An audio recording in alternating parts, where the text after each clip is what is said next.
Assalamualaikum warahmatullahi taala wabarakatuh. Nyong long Abu Temin. Nyong khusus sudah pegang. Ke hana patu dan kalawan Abu nyempat lawan kah. Ya. Nak ka betul nyong. Nampak. Ikah nak mereka dalam jadah. Nampak. Ikah hanji kau boleh wace.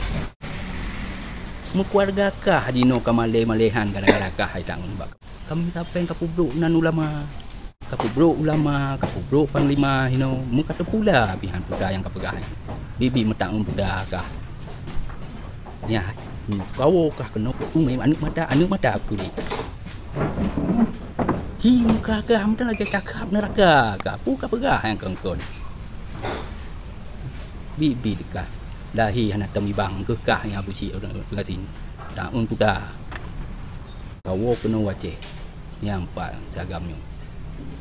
Berkata pura bibi PKI kah bibi lagi PKI tak pegah abah nak tanggung jawab nyaman nyo kayak hina ulama yang gurero kalau bibi tong popok kah aram jadah habis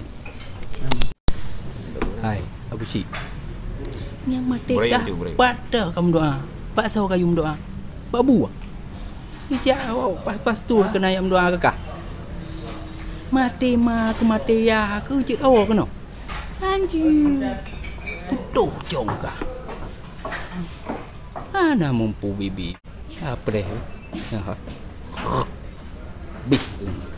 habis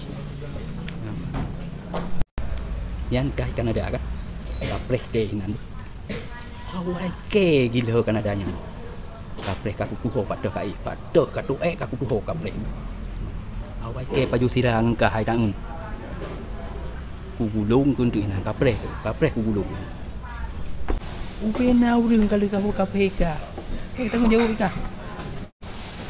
kapreh lung jak kena apa jangan kau kena rata padang ka dia sah le belakang gegah di juk